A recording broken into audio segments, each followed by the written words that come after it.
Hey, welcome to The Perspective, the special edition this week. We are so glad you're with us. My name is Mike Sherbino, the host of The Perspective. And today we're talking about the power of influence, how people shape our minds, the way that we think, the things that we do, and also how you and I influence other people. And I'm so thankful that I have just a conglomerate of people who've spoken into my life. We'll be referring to that through the show, but I want you to think that you actually are making a difference in people's lives. And one man who is also doing that in a profound way is SQuire Rushnell. He's been on the show before, often with his wonderful wife, Louise. But today it's Squire, it's you and I, it's Bachelor's Day, so we're here together. And welcome to the program. Thank you, Mike. We'll take on all the tasks today. Well, you know, when I think of influence, Squire, you know, it's not a lame joke. It's true. You know, every time I see a Hallmark movie, I'm thinking Squire, especially the Christmas edition. Yeah. When I'm thinking of Godwinks, I'm thinking of Squire and Louise. And just back up for a moment and briefly tell us your connection with Hallmark, some of the amazing things that have happened there, and what on earth is a Godwink? Well, a Godwink is one of those little experiences. You're tempted to call it a coincidence, but it's not, because you know innately that it comes from divine origins. And right now we're working on Godwink number 5, Godwink movie number 5 for Hallmark. But each one of the previous ones have been a Godwink Christmas, 1, 2, 3, and 4. And we have attempted to be influencers. Wow. Through those movies. You will see it when you watch them. True stories, they're amazing stories. And I think of Rescue by Ruby is another one on Netflix. And man, I just love that program. And we could go on and on about that. But right now, we're going to watch a clip together with Tommy Spaulding. And Tommy is going to talk to us about the power of influence. So stay with us. Squire and I will be right back. What about loyalty? Because, you know, you talk about this whole thing of quiet quitting that seems to be one of the hallmarks of the last couple of years, people just leaving. And I'd like you to reference that, but where does loyalty fit in? And even if I have a great leader, am I expected to stay if I get a better job offer? Yeah. You know, just yesterday, I was talking to a guy named Mark Miller. He's an executive for Chick-fil-A. Chick-fil-A is a pretty big, Yep. in North America, probably one of the most profitable restaurants in the world. And we're having this conversation about quiet quitting. And we're having this conversation about so many restaurants, hotels, hospitality industry all over North America are struggling to keep employees.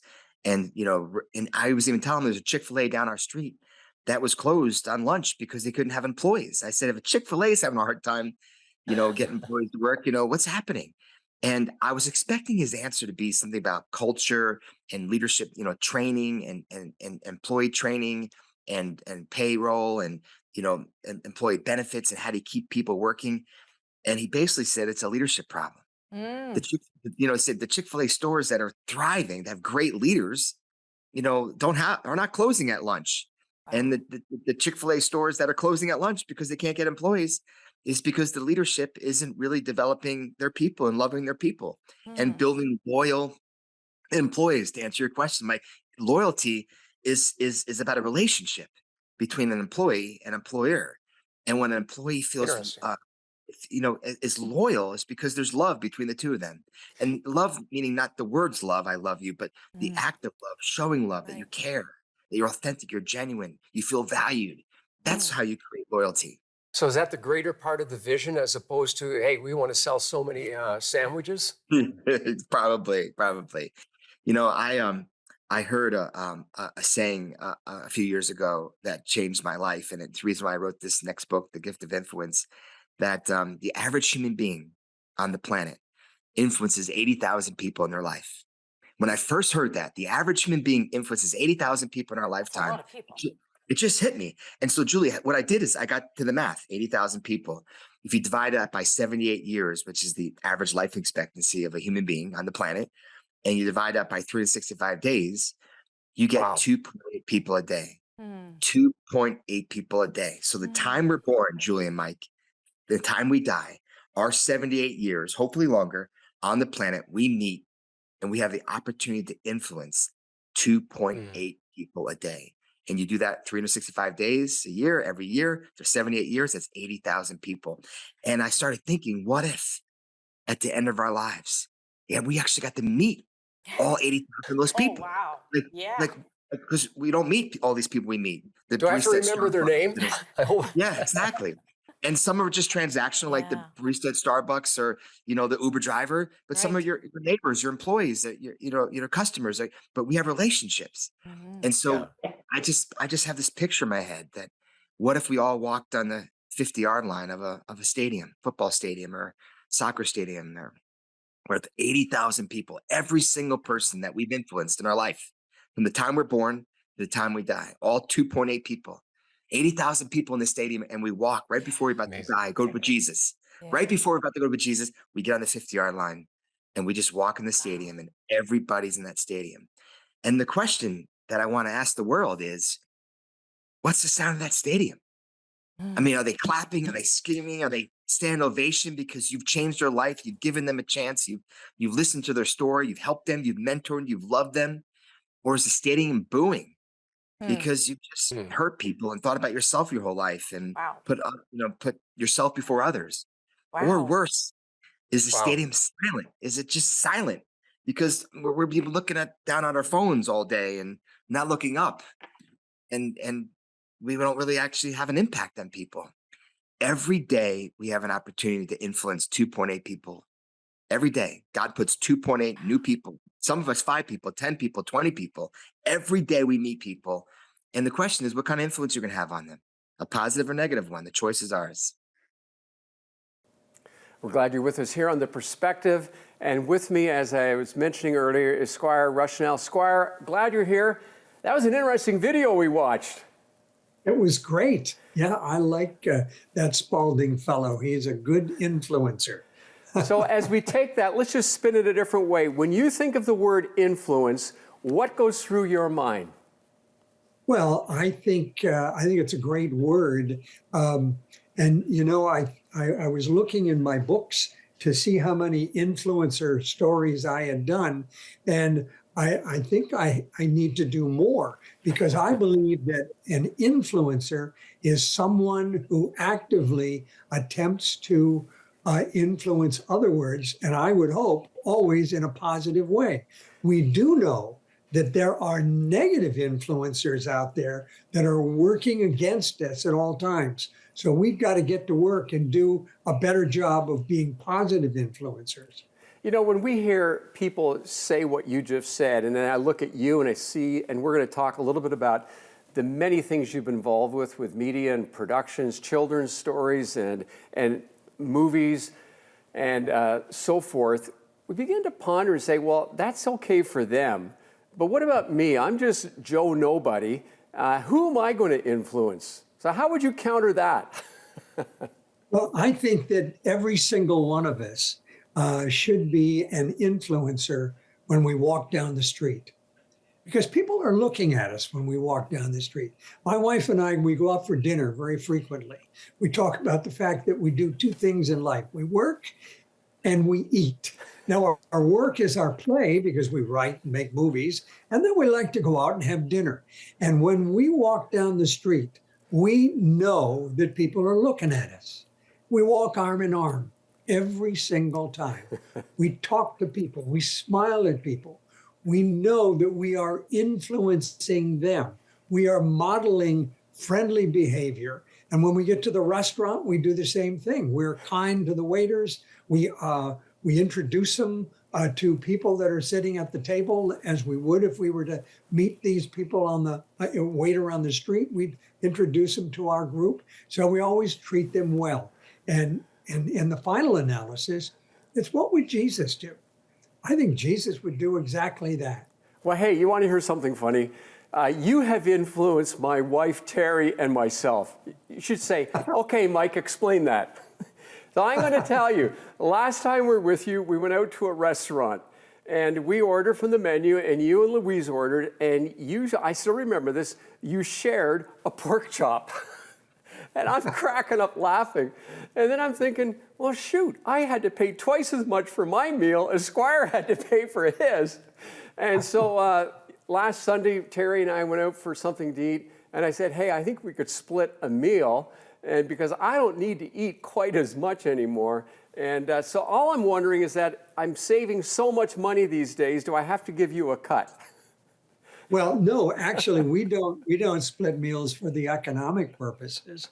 We do it for the fact that if it was on the plate, everything that was there, we'd eat it all by ourselves.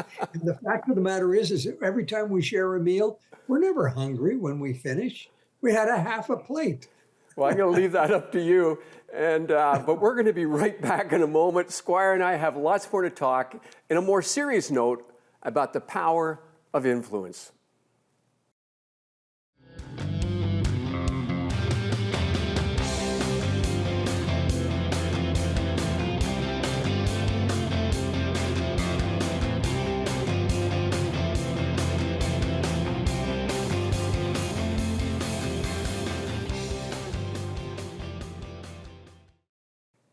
You know, as we're thinking about the power of influence, so often we influence people through our actions, but also through our words.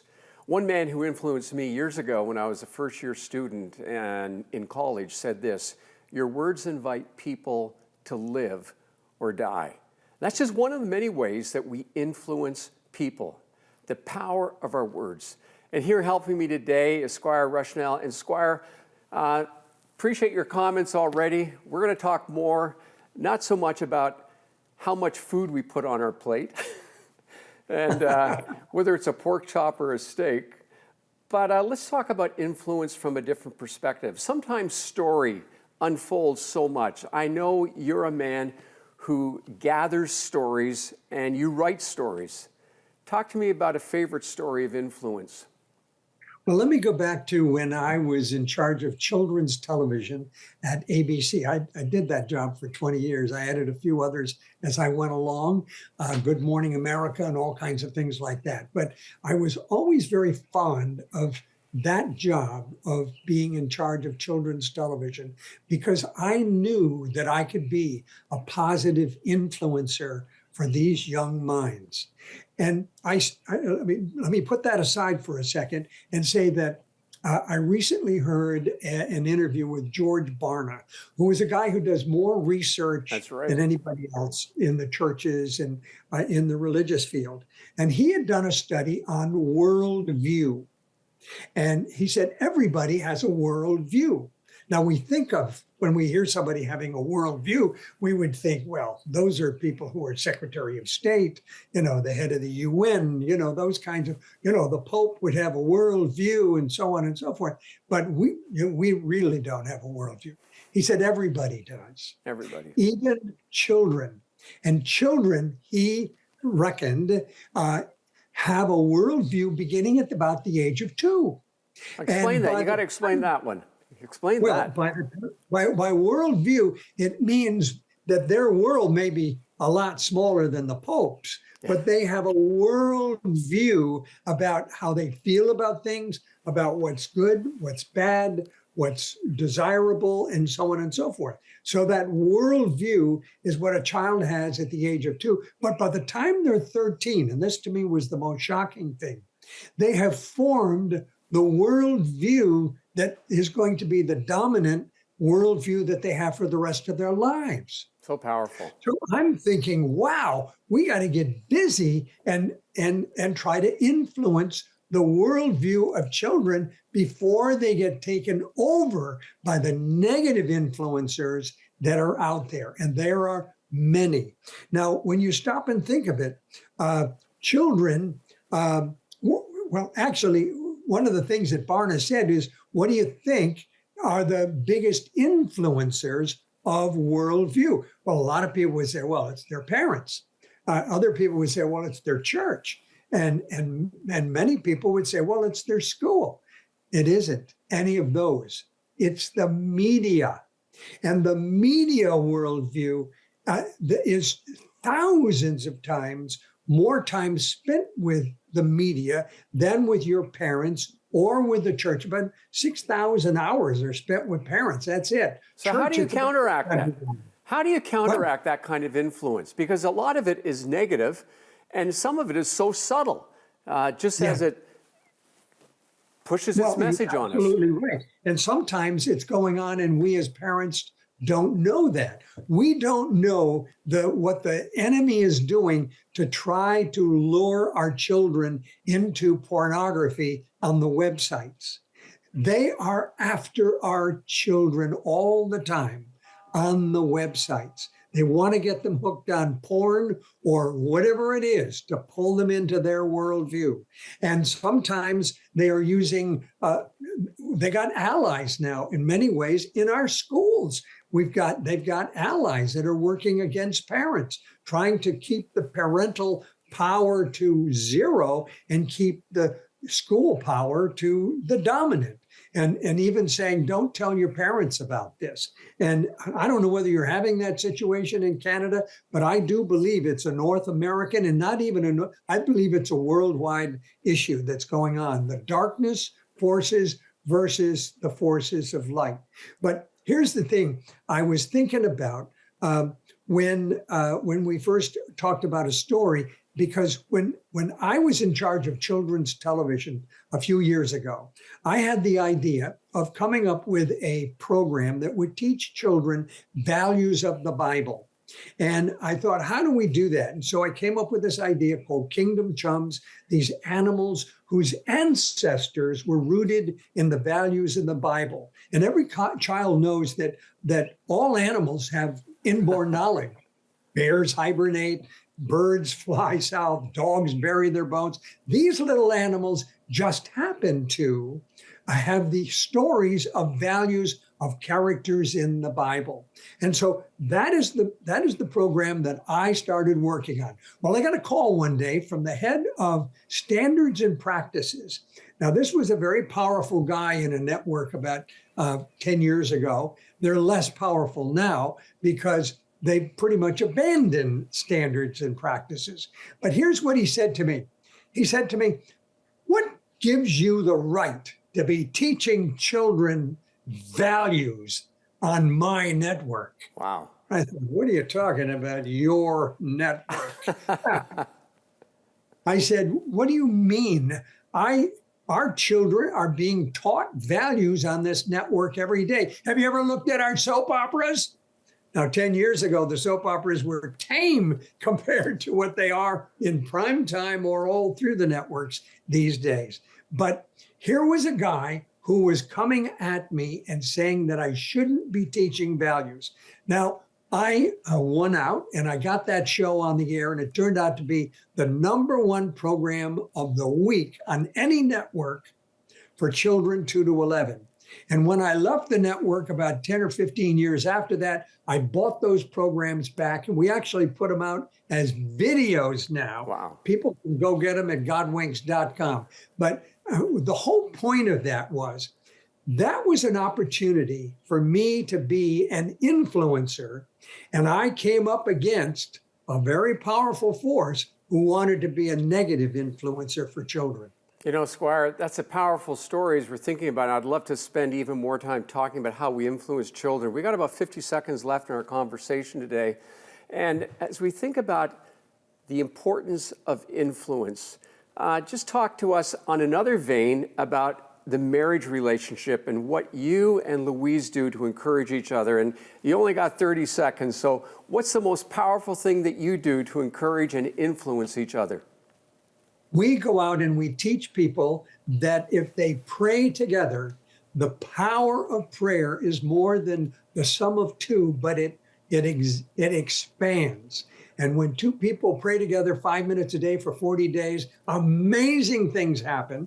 And if you go to praystay.com, it'll tell you all about it. And we're going to be coming back and talking to you about that on another show. I'm looking forward to that so much. Praystay.com? Is that what it is? Okay, we got it. Yep. And listen, next time you're at the restaurant, I would just encourage you, eat the pork chop yourself and don't share it with Louise. Thanks so much for being with us. And we're glad you're with us. We're going to be right back, and I'm going to be sharing from God's Word some principles that you can take with you this coming week.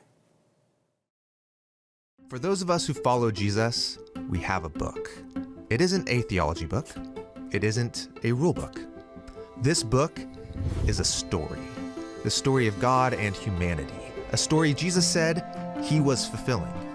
This book contains poems, riddles, letters, puzzling narratives, and new ideas. Yet, throughout it all, this book is full of the breath of God. For those of us who follow Jesus, this book is a treasure. This book is a tree of life. This book is a page turner. Turn the page with us.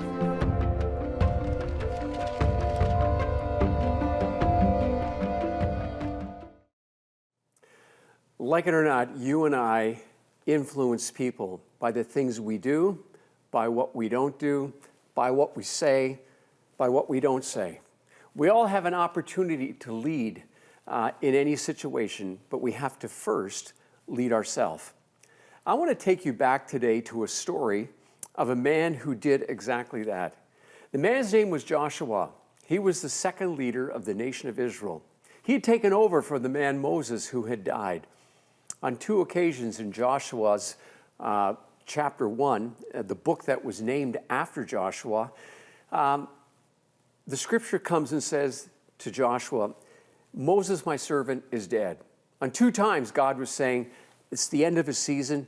It's the beginning of a new season. Joshua, you're the leader.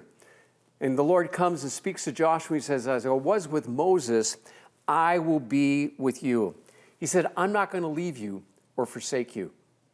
I want to start at that point because for each of us, today is the end of a season and it's the beginning of a new season.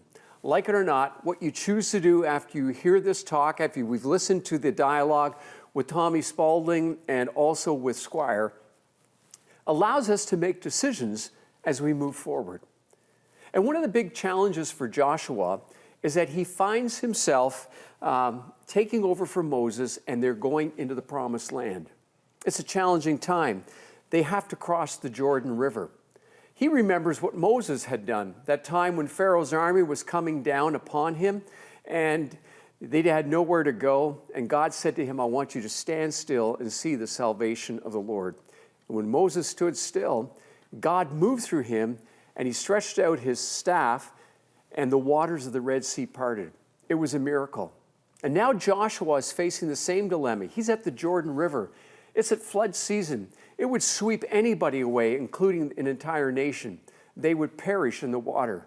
But he has a choice. Am I going to trust God? Moses had influenced Joshua by the way he had lived, by the way he had acted. Even his verbalization of the promises of God, that God would be with him, was registering in Joshua's mind. But we come to this passage in Joshua chapter 3, and I want to read it to you because they're facing the Jordan River, and he says, at the end of 3 days, the officers went throughout the camp and commanded the people, as soon as you see the ark of the covenant of the Lord your God being carried by the Levitical priests, then you shall set out from your place and follow it. But there's to be a distance of about 2,000 cubits between you and the ark. And the ark is what contained the Ten Commandments and the jar of manna, God's provision in the wilderness through food, and the Ten Commandments were his instruction. The two of them in the ark, which was a box with long poles on either side, represented the very presence of God. It was a tangible thing for the people to look at. But now they are facing a crisis. They are facing a dilemma. And Joshua is now saying to the people, he said, at the right time, I want you to step out and go through the water. We all face defining moments, and some of you are facing a defining moment today. I began to think about what are some of those defining moments that we often face, and for some, it's how you handle pain or success. I'm reminded in the book of Romans, chapter 8, verse 28, where it says, I can do all things, rather it's Philippians 4:13, I can do all things through Christ who gives me the strength. And part of that strength is enduring pain, the challenging times, and also how do you and I handle incredible success? Oftentimes on The Perspective, we've interviewed people who've experienced what everyone would say is incredible success, oftentimes to their detriment. But it doesn't have to be that way when we realize that all that we have is a gift from God. How do you handle pain? How do you handle suffering? That becomes a defining moment. And also how you handle the unexpected is a huge thing. All of these things are defining moments, and Joshua is standing at the Jordan River, which is his defining moment of leadership. He knows the past from Moses, but now he is saying, this is my defining moment. What am I going to do? And if one of your defining moments today is how you handle the unexpected, then remember this. The scripture teaches us in 2 Corinthians chapter 12, verse 9, that God's grace is sufficient for us. It's enough for what you need today. I want you to begin to think about that with me as we look at what happened in Joshua, because what he said, and we just read it, he said to the people, when you see the Ark of the Covenant, you need to stand still. When our defining moments happen to us, we need to watch and we need to listen and look for how God is going to lead us. We need to pause. Rather than my natural thing is just to jump in and figure it out and move ahead, more often than not, that just creates an even bigger problem. He's saying to the people, I want you to watch yourself. And then he says, before we're going to cross the river, he tells them in verse 5, Joshua said to the people, consecrate yourself, for tomorrow the Lord will do wonders among you. You and I need to learn to take a holy time out. The most effective and powerful moments of my life have happened when I've taken time to be still and quiet before God. Do you remember Samson? He went out to fight the Philistines in his own strength, but he'd been living in disobedience. It said he didn't even know that the Spirit of God had left him. Folks, the defining moment for you and I today is to pause and say, am I walking in the power and presence of God in my life? And if not, invite him to take his rightful place in our life. But then, what we have to do as God begins to speak to us is we need to take a step of faith. And Joshua called the elders and leaders to take the Ark of the Covenant, and the priests were to go in first. He said, I want you to go and stand in the middle of the river. That's ludicrous. Imagine the first guy going in thinking, I'm going to be under the water. But you know what? God parted the waters. He parted the waters, and the people walked through on dry land. The power of their influence was huge because they were walking in faith. We need men and women today who will stand up and walk in faith, to be the leaders that God has created them to be the people that God has destined us to be. Can I encourage you to not only ask God, but to walk in faith and to walk out your potential, your destiny. You are loved by God, and in this defining season of your life, He is inviting you and I to be people of influence for His glory and for His praise. Thanks for listening today to The Perspective.